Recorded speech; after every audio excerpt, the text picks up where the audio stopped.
Combien de fois nous sommes-nous surprises à ajuster nos paroles, nos actions, voire notre essence même, dans l'espoir de plaire à un homme, de maintenir son intérêt ou d'éviter de le froisser. C'est un réflexe quasi instinctif, souvent ancré dans des peurs profondes. Mais que se passerait-il si vous osiez briser ce cycle, si vous cessiez délibérément cette quête d'approbation? Pourriez-vous imaginer que, loin de l'éloigner, ce geste d'authenticité puisse le plonger dans une confusion si profonde qu'il ne parvienne plus à vous oublier? Obsédé par une question simple, pourquoi ne puis-je pas l'oublier? C'est une énigme psychologique fascinante, un paradoxe au cœur des dynamiques humaines que Carl Jung a si brillamment exploré. La psyché masculine, confrontée à une absence d'effort de votre part, est désorientée. Elle était habituée à un certain flux d'énergie, à une prévisibilité. Lorsque ce flux s'interrompt, un vide inattendu se crée. Ce vide n'est pas passif, il devient un aimant, attirant son esprit dans une spirale de questionnements internes, le forçant à réévaluer sa perception de vous et de la relation. Il ne s'agit plus de ce que vous faites pour lui, mais de ce que vous êtes par vous-même. Votre décision de cesser de chercher à plaire est, en fait, une puissante affirmation de votre sanintuose,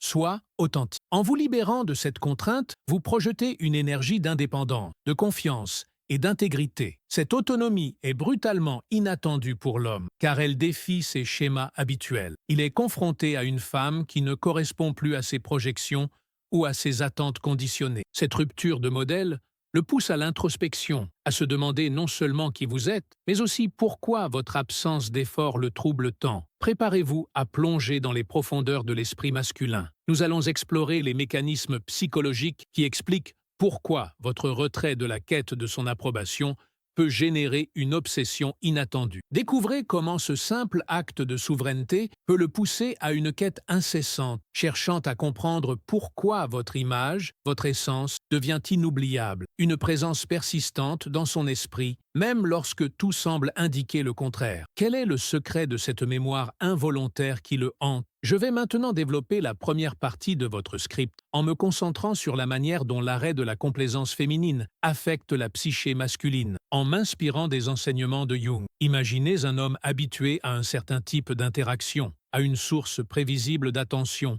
ou d'approbation. Quand vous cessez de chercher à plaire, vous ne faites pas qu'arrêter un comportement, vous introduisez une dissonance cognitive fondamentale dans son univers psychique. C'est un choc, une rupture inattendue de ce qu'il considérait comme acquis. Son esprit, cherchant toujours la cohérence, est immédiatement mis au défi de comprendre cette nouvelle dynamique, cette absence d'effort qui vous rend soudainement insaisissable. Considérez l'arche-ego âne masculin, souvent nourri par la perception de son influence sur le monde et les autres. Vos efforts pour plaire étaient en une forme de validation, une preuve subtile de son importance. Lorsque cette validation cesse, son ego se sent déstabilisé. Il ne peut plus s'appuyer sur votre comportement pour confirmer sa propre valeur. Cette incertitude crée une tension interne, une question lancinante. Pourquoi ne plus le centre de son attention? Cette interrogation le pousse à une introspection, à une analyse de votre absence d'effort qui le hante. Carl Jung nous a enseigné que l'inconscient n'aime pas le vide. Votre retrait de la quête de plaire crée un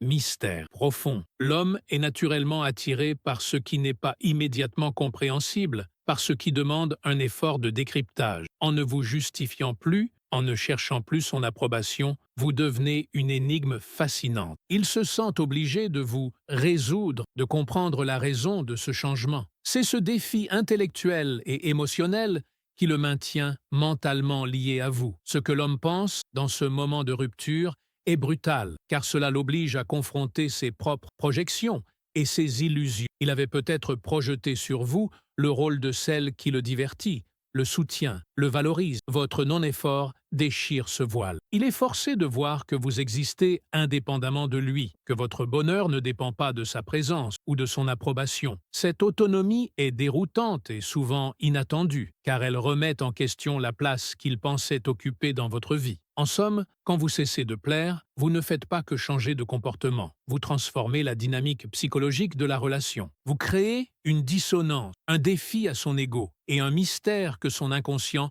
est programmé pour résoudre. Il se demande pourquoi il ne peut pas vous oublier, non pas parce qu'il vous désire consciemment, mais parce que son esprit est obsédé par la nature énigmatique de votre nouvelle autonomie. Lorsque vous cessez de chercher à plaire, vous réactivez la Pransakwitaham, archétype du chasseur, dans la psyché masculine, le poussant à une quête inattendue et souvent involontaire. L'homme est programmé pour valoriser ce qui est difficile à obtenir, ce qui nécessite un effort ou une conquête. Tant que votre attention et votre approbation étaient facilement accessibles, elles étaient peut-être tenues pour acquises. Votre retrait de cette dynamique change radicalement la donne, augmentant votre valeur perçue de manière exponentielle. Imaginez une proie qui, au lieu de fuir bruyamment, disparaît silencieusement, laissant le chasseur dans un état de perplexité et de frustration. Votre non-effort est cette disparition. Il ne peut pas vous chasser de la manière habituelle. Cette absence de réactivité, cette souveraineté de part, le pousse à se demander ce qui vous rend si différent. Il ne s'agit plus de vous obtenir, mais de comprendre la source de cette indifférence apparente, une quête qui devient de plus en plus obsessionnelle. Cette situation crée une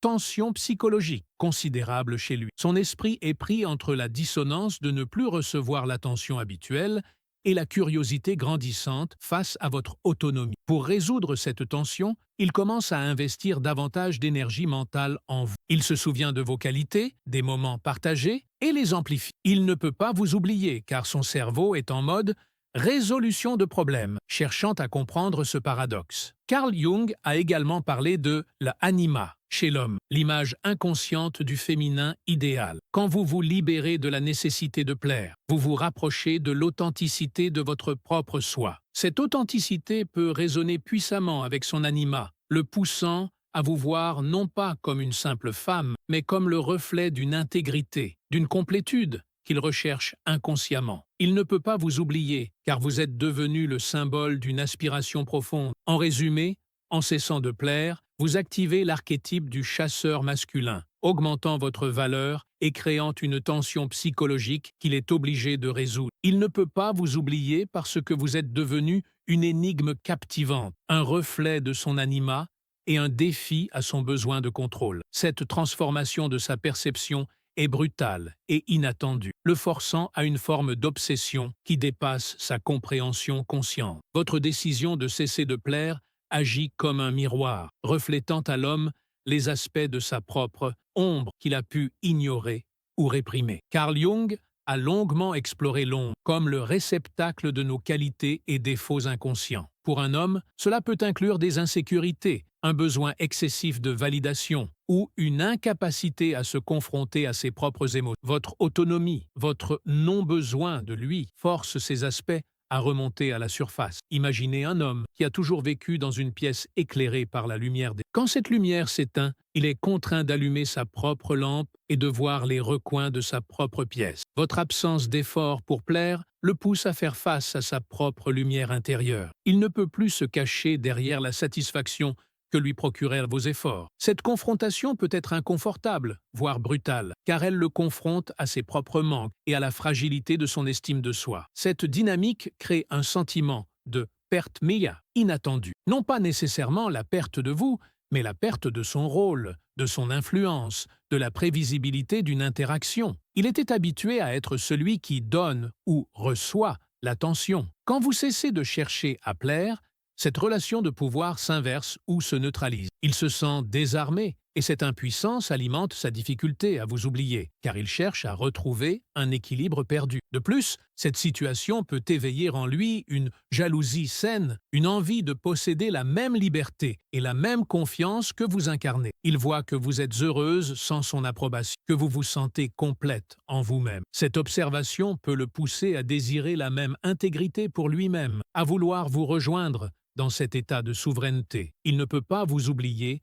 parce que vous êtes devenu un symbole de ce qu'il aspire à être. En résumé, en cessant de plaire, vous forcez l'homme à confronter son ombre, à ressentir une perte inattendue et à développer une saine jalousie. Il ne peut pas vous oublier parce que vous êtes devenu un miroir de ses propres besoins non satisfaits et un symbole de la liberté qu'il désire pour lui-même. C'est dans cette confrontation brutale et inattendue avec son propre inconscient que votre image s'ancre, le rendant incapable de vous effacer de son esprit. Le processus psychologique que vous initiez en cessant de plaire est finalement une reconstruction de votre valeur. Dans son esprit, une valeur qui n'est plus contingente à céder. Carl Jung a mis en avant l'importance de l'individuation, le processus par lequel un individu devient un être complet et autonome. Votre acte est un pas décisif sur ce chemin, et l'homme, même s'il ne le comprend pas consciemment, perçoit cette force. Il est incapable de vous oublier parce que vous avez cessé d'être une simple addition à sa vie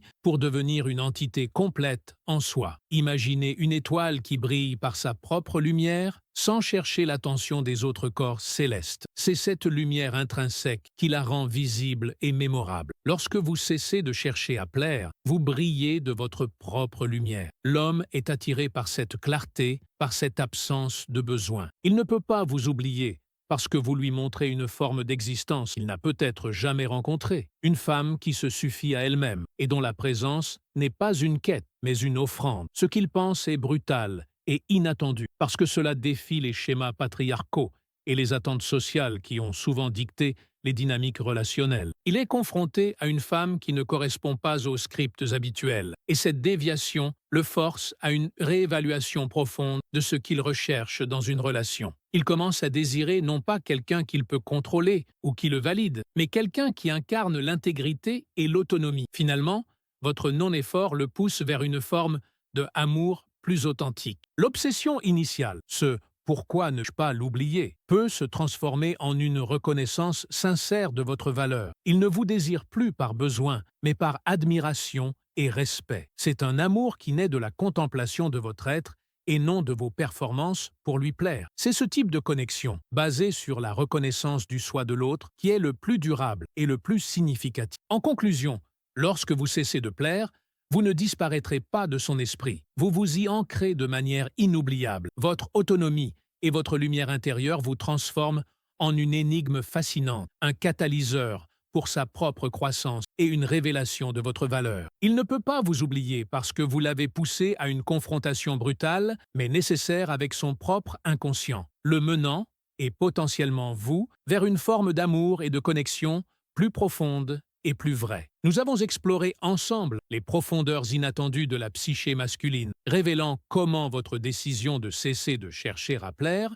peut transformer son indifférence en une obsession inoubliable. Ce n'est pas un artifice, mais la résonance d'une vérité plus grande, celle de votre authenticité et de votre autonomie. En vous libérant de ce fardeau, vous ne devenez pas moins, mais infiniment plus. Et c'est cette plénitude qui le hante. Ce que nous avons découvert transcende les simples dynamiques de séduction. C'est une puissante leçon sur l'importance de la passaggio, individuation, le chemin pour devenir la personne la plus complète et la plus vraie que vous puissiez être. Lorsque vous ne cherchez plus son approbation, vous retirez l'encre qu'il utilisait peut-être pour vous maintenir dans un rôle. Cette libération le force à affronter son propre inconscient, ses propres désirs refoulés et la valeur qu'il n'avait peut-être pas reconnue en vous auparavant. Pensez à l'écho que cette vérité laisse dans votre propre cœur. Comprendre pourquoi il ne peut pas vous oublier, ce n'est pas seulement décoder son esprit, c'est aussi reconnaître la puissance de votre propre être, votre capacité à vous tenir debout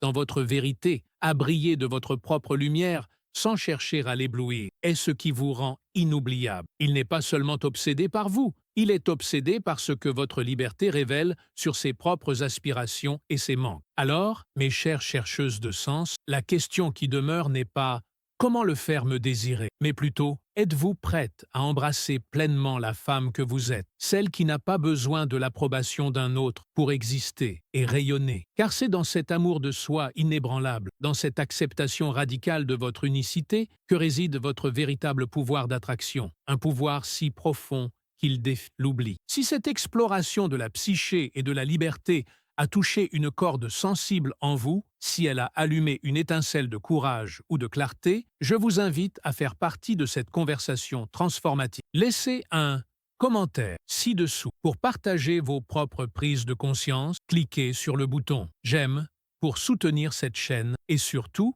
abonnez-vous à la philosophie secrète pour continuer à démystifier les relations et à cultiver le pouvoir de votre authenticité. Ensemble, bâtissons des vies et des connexions plus riches de sens.